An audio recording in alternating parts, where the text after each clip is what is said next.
घर में बरकत लाने के लिए रोजाना करें ये 10 काम। दोस्तों, कई बार लाख कोशिश करने के बाद भी घर में बरकत नहीं होती है। दिन रात की कठिन मेहनत करने के बाद भी सफलता हासिल नहीं होती है, और साथ ही घर में धन की बढ़ोतरी का नाम और निशान नहीं रहता है। तो दोस्तों, ज्योतिष शास्त्र के अनुसार घर में कई बार नकारात्मक ऊर्जा अधिक होने के कारण, देवी देवताओं का आशीर्वाद न होने के कारण भी शारीरिक, मानसिक और आर्थिक परेशानियों का सामना भी करना पड़ता है। और कई बार तो काम बनते बनते बिगड़ने लगते हैं।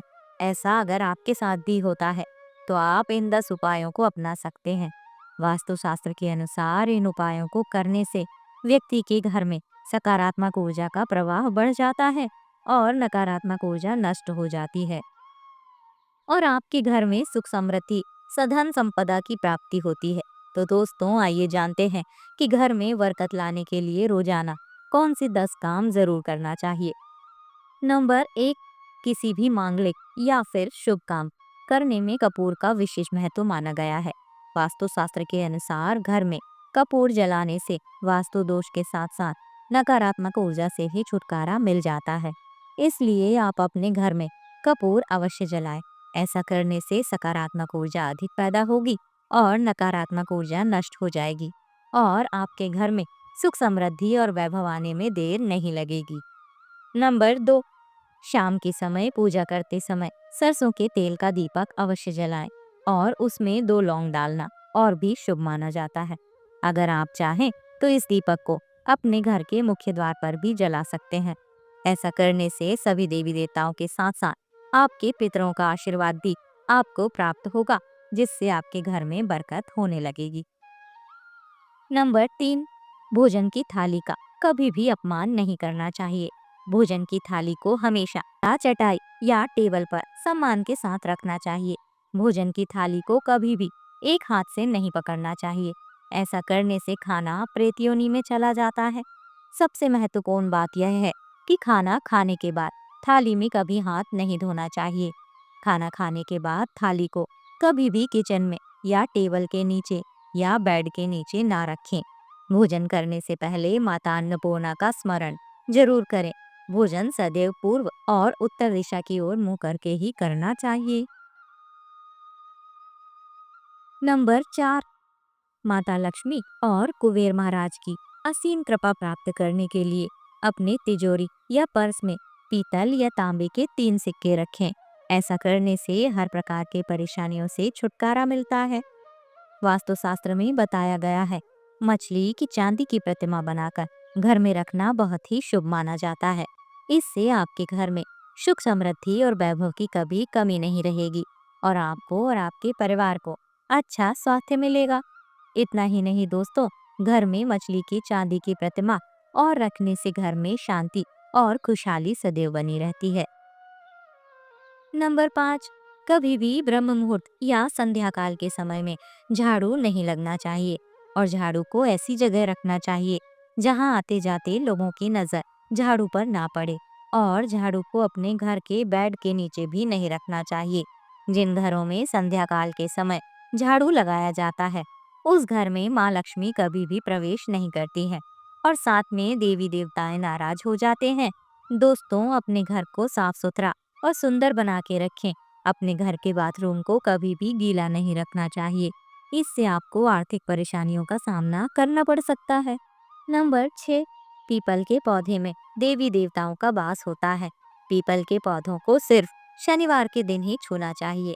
शनिवार के दिन पीपल के वृक्ष में काले तिल और कच्चा दूध या गंगा जल और गुड़ को स्टील या चांदी के बर्तन में रखकर अर्पित करें, और सरसों के तेल का दीपक प्रज्वलित करें। बस इसी कार्य को प्रत्येक शनिवार को करते जाएं, तो धीरे धीरे दुर्भाग्य दूर हो जाएगा। पीपल के वृक्ष की जड़ में सरसों के तेल का दीपक जलाएं और फिर बिना पीछे देखे अपने घर वापस आ जाएं, और पीछे मुड़कर ना देखें। इससे आपके धन लाभ के साथ ही हर बिगड़ा काम बन जाएगा। नंबर 7, अगर आपने अभी तक अपने घर में पूजा घर नहीं स्थापित किया है तो किसी विशेषज्ञ से पूछकर ही अपने घर में पूजा घर स्थापित करें। और अगर जो आपने किसी जगह अपने घर में पूजा घर स्थापित कर दिया है तो किसी वास्तुशास्त्री से संपर्क करके पूर्ण पूजा घर स्थापित करें। ऐसा इसलिए करें क्योंकि आपकी कुंडली और राशि के अनुसार आपके घर में किस दिशा में पूजा घर स्थापित करने से अधिक लाभ होगा, यह पता करना बहुत ही जरूरी होता है। अगर आप बिना जाने किसी भी जगह पूजा घर स्थापित कर देते हैं तो आपको इसके कई नुकसान भी उठाने पड़ सकते हैं। और पूजा घर में किसी भी देवी देवता की मूर्ति या चित्र एक से ज्यादा ना रखें।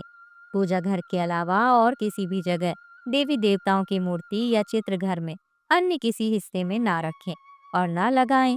किसी भी देवता की दो तस्वीरें ऐसे न लगाएं कि उनका मुंह आमने सामने हो। देवी देवताओं की तस्वीर कभी नैऋत्य कोण में ना लगाएं, वरना कोर्ट कचहरी के मामलों में फंसने की पूरी आशंका रहती है। अपने घर की तिजोरी में हल्दी की 7 गांठ लें और उसे एक पीले वस्त्र में बांध कर रखें। और अगर आप चाहें तो कोई भी खुशबूदार अगरबत्ती या धूप बत्ती भी तिजोरी में रख सकते हैं, जिसकी तिजोरी में सुगंधता बनी रहेगी। और घर के मंदिर में देवी देवताओं पर चढ़ाए गए फूल या हार को भी सूख जाने पर तिजोरी में रख सकते हैं। ऐसा करने से आपको कभी भी आर्थिक तंगियों का सामना नहीं करना पड़ेगा। नंबर 8, संध्या काल के समय जब अनिष्ट शक्तियां प्रबल होने लगती हैं, उस समय बताई गई ये बातें नहीं करनी चाहिए। सोना नहीं चाहिए, खाना नहीं खाना चाहिए, पानी नहीं पीना चाहिए, गालियां नहीं देना चाहिए, झगड़े नहीं करना चाहिए, अभद्र एवं असत्य नहीं बोलना चाहिए, क्रोध नहीं करना चाहिए, किसी को साप नहीं देना चाहिए, किसी से धन न लेना चाहिए और ना ही देना चाहिए, कोई भी शुभ कार्य नहीं करना चाहिए, चौखट पर खड़े नहीं होना चाहिए। अगर संध्या काल में आप इनमें से कोई भी काम करते हैं तो आज से ही करना छोड़ दें, नहीं तो घर की बरकत चली जाती है और माता लक्ष्मी ऐसे घर में कभी वास नहीं करती हैं। नंबर 9, घर में रखी हुई वस्तुओं को वास्तुशास्त्र के अनुसार घर में रखें और प्रतिदिन घर को साफ सुथरा और स्वच्छ करके देवी देवता और माँ लक्ष्मी की पूजा और अर्चना करें। घर के बाहर मुख्य द्वार पर स्वास्तिक का चिन्ह बनाएं और कुमकुम हल्दी डालकर उसके समक्ष दीपक जलाएं। और हर रोज सुबह और शाम कपूर भी जलाएं। ऐसा करने से आपके भी घर में माँ लक्ष्मी निवास करने लगेंगी और धन से जुड़ी सारी समस्याएं समाप्त हो जाएंगी। नंबर 10, दक्षिण दिशा में पैर करके ना सोएं। जीन्स पैंट या शर्ट की जेब फटी हो तो उस पैंट या शर्ट को ना पहने। पैसे को पिछली जेब में ना रखें। अधिक झूठ ना बोलें, झूठ बोलते रहने से बरकत चली जाती है। वास्तुशास्त्र के अनुसार घर के ईशान कोण में कमल का चित्र बनवाकर मंगल कलश स्थापित करने से घर में धन और वैभव आता है। इसके लिए आपको सबसे पहले कलश लेना है और उसमें जल भरकर तांबे के सिक्के डाल देना है और फिर कलश के मुख पर आम के पत्ते रखकर उसके ऊपर नारियल रख दें। यह उपाय बहुत ही ज्यादा उपयोगी है। ऐसे करने वालों को कभी भी धन की कोई कमी नहीं होती है।